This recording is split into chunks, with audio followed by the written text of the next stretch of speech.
Assalamualaikum warahmatullahi wabarakatuh.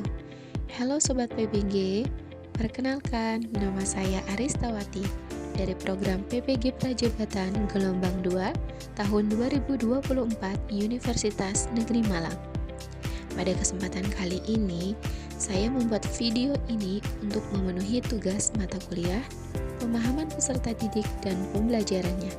Tepatnya pada topik 3.5 demonstrasi kontekstual.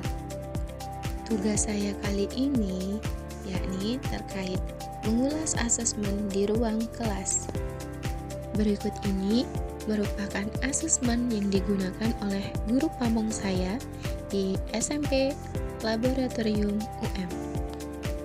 Identitas asesmen terdiri atas nama mata pelajaran, yakni mata pelajaran ilmu pengetahuan sosial. Kemudian, kelas 9 semester 1 pada fase D untuk SMP dan MTS. Untuk capaian pembelajaran, guru masih menggunakan kompetensi dasar karena memang guru masih mengimplementasikan kurikulum 2013. Tepatnya pada KD 3.1 dan 4.1. Tujuan pembelajarannya yakni melalui model discovery learning, siswa dapat mengidentifikasi karakteristik benua Asia dilihat dari segi budaya dengan membuat laporan perjalanan virtual sesuai dengan minat siswa. Materi ajar yakni karakteristik benua Asia. Jenis asesmen yang digunakan guru yakni asesmen formatif. Dengan bentuk asesmen ada 3. Yang pertama, dari segi pengetahuan, guru menggunakan Padlet atau Gallery Walk. Dari segi keterampilan, menggunakan penilaian kinerja. Adapun dari segi sikap, menggunakan lembar pengamatan. Bagian dalam asesmen yang menunjukkan kesesuaian dengan tahap perkembangan peserta didik dapat dilihat pada asesmen formatif. Karena pada bagian ini guru mengamati keterlibatan peserta didik dalam kegiatan pembelajaran dan respon peserta didik terhadap materi yang diajarkan. Kemudian, guru melakukan evaluasi berkala selama pembelajaran untuk melihat perkembangan peserta didik dan memberikan umpan balik kontinu terhadap perkembangan tersebut, sehingga guru sudah dapat memberikan bantuan yang sesuai dan mendukung perkembangan mereka. Bagian asesmen yang menunjukkan kesesuaian dengan perlunya mempertimbangkan aspek lingkungan budaya, yakni dapat dilihat pada bagian asesmen pengetahuan. Adapun asesmen yang digunakan oleh guru dalam pembelajaran pada aspek pengetahuan, yakni sebagai berikut.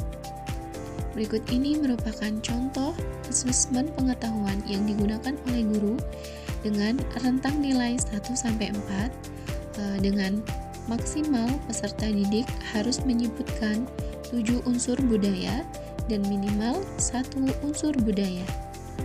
Dari asesmen tersebut, dapat saya analisis bahwa guru sudah menggunakan asesmen yang tanggap akan budaya peserta didik dengan meminta peserta didik membuat Padlet yang harus memenuhi unsur-unsur budaya Asia agar peserta didik dapat lebih mengenal budayanya sendiri yang berasal dari benua Asia.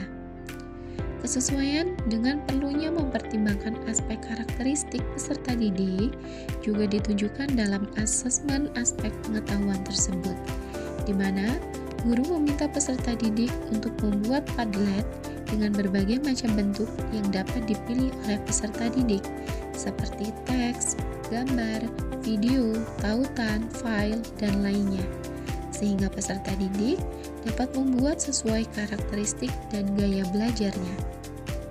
Bagian dalam asesmen yang menunjukkan kesesuaian dengan kemampuan peserta didik, yakni dapat dilihat dari jenis asesmen yang digunakan guru berupa asesmen formatif.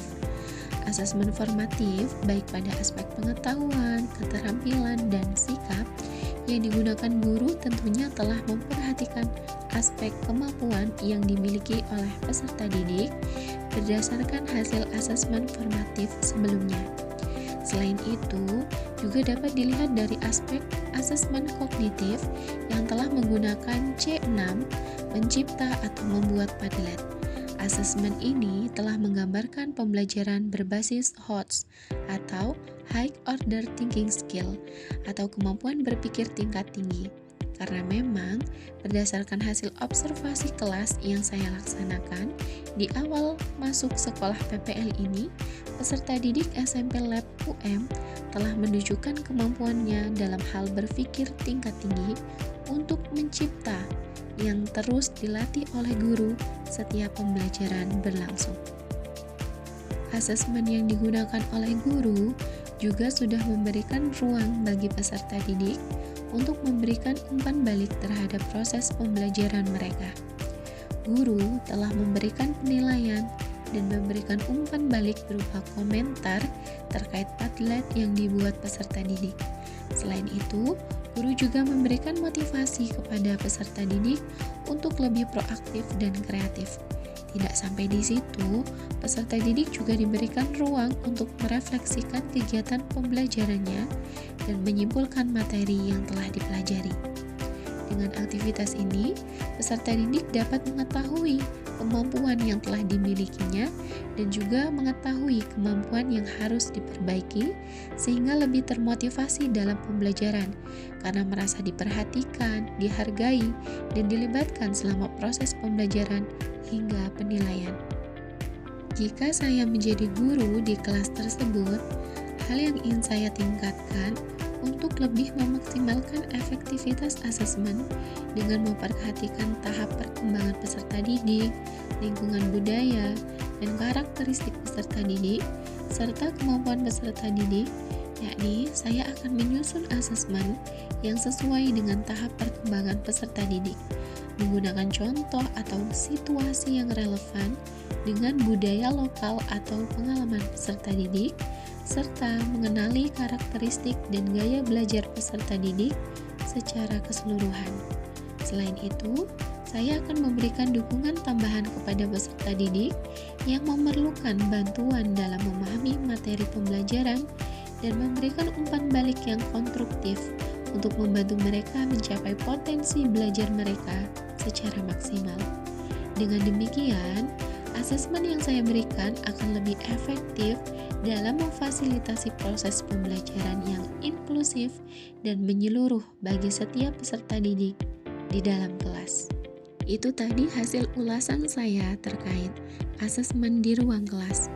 Kurang lebihnya saya mohon maaf dan saya akhiri. Wabillahi taufiq wal hidayah. Wassalamualaikum warahmatullahi wabarakatuh.